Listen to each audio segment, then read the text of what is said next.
Micheline Ishay's book, The History of Human Rights from Ancient Times to the Globalization Era, provides an in-depth exploration of the evolution of human rights across different historical periods, cultural contexts, and political movements.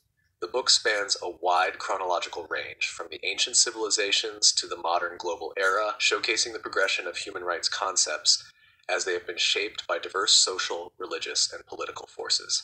Ishay's approach integrates historical analysis with contemporary perspectives, bridging the gap between past ideas of rights and their modern implications in a globalized world.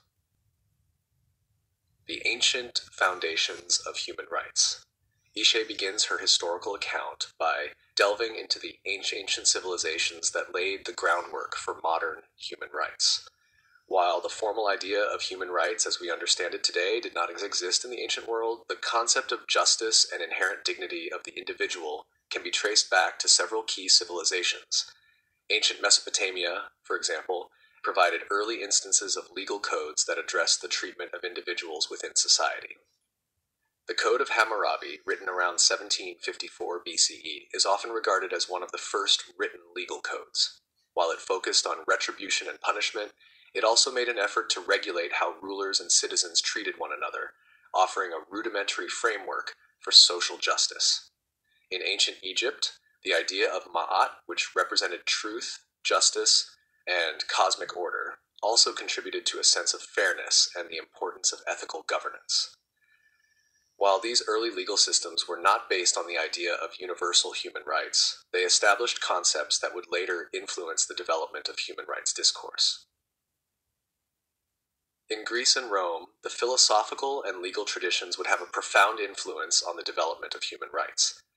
Greek philosophers like Socrates, Plato, and Aristotle grappled with the concepts of virtue, justice, and the nature of the good life. Though they did not conceive of rights in the modern sense, their ideas about the role of individuals in society and the responsibilities of the state provided intellectual fodder for later human rights thinkers.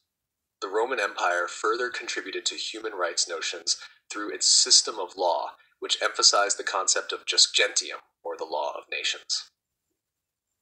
This notion held that certain rights and standards applied universally, at least to those within the empire, irrespective of citizenship status. While this early form of international law was far from modern human rights law, it laid the foundation for later developments in international humanitarian law. Religious contributions to human rights. Religion has played a pivotal role in shaping ideas about human rights throughout history. In her analysis, Ishay turns to major religious traditions to explore how they have influenced the modern concept of human dignity and justice.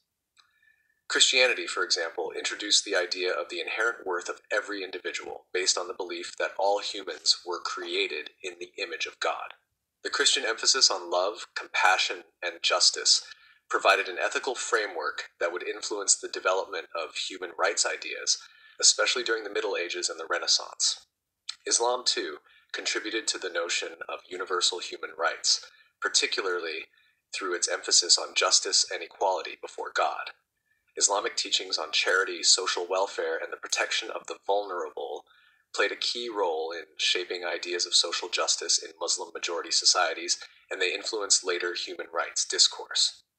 Judaism's emphasis on the sanctity of human life and the moral obligations of individuals to each other provided additional foundational principles for the development of human rights. The Jewish concept of tzedakah, charity, and tikkun olam, repairing the world, emphasized the importance of treating others with respect and compassion, further reinforcing the idea of human dignity. While religious traditions contributed significantly to human rights discourse, they were also often entwined with hierarchies of power, such as patriarchy and slavery, that contradicted the principles of equality and liberty that later human rights movements would embrace. The Enlightenment and the rise of individual rights. The modern concept of human rights began to take more concrete form during the Enlightenment of the 17th and 18th centuries.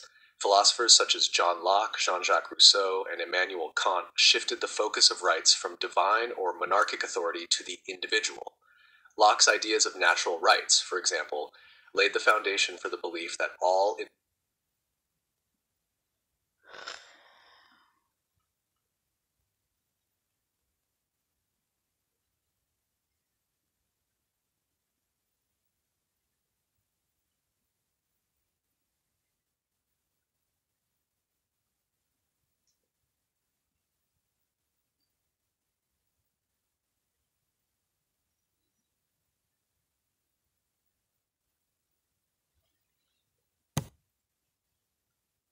Here is the copied text you requested. Ishay, the Enlightenment and the Rise of Individual Rights. The modern concept of human rights began to take more concrete form during the Enlightenment of the 17th and 18th centuries. Philosophers such as John Locke, Jean-Jacques Rousseau, and Immanuel Kant shifted the focus of rights from divine or monarchic authority to the individual. Locke's ideas of natural rights, for example, laid the foundation for the belief that all individuals possess inalienable rights to life, liberty, and property.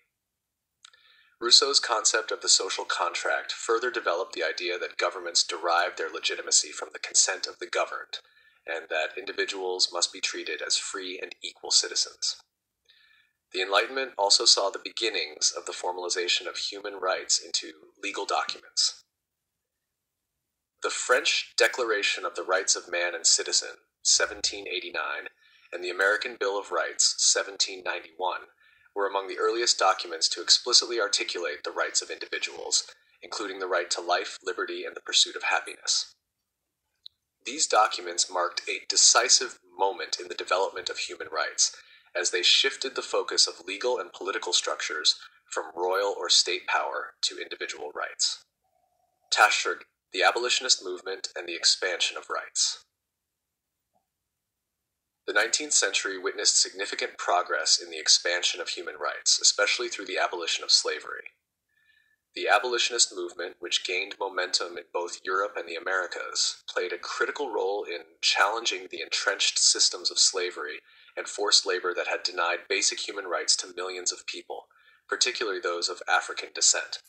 Ishay explores how this movement, inspired by Enlightenment principles of liberty and equality, resulted in the eventual emancipation of enslaved people in the United States, the British Empire, and other regions.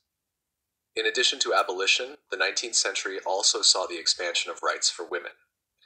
The suffrage movement, which called for women's right to vote, gained traction in many countries during this period.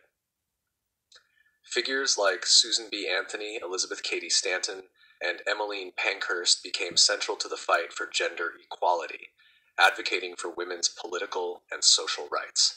The 19th century also saw the rise of labor rights as industrialization led to exploitative working conditions.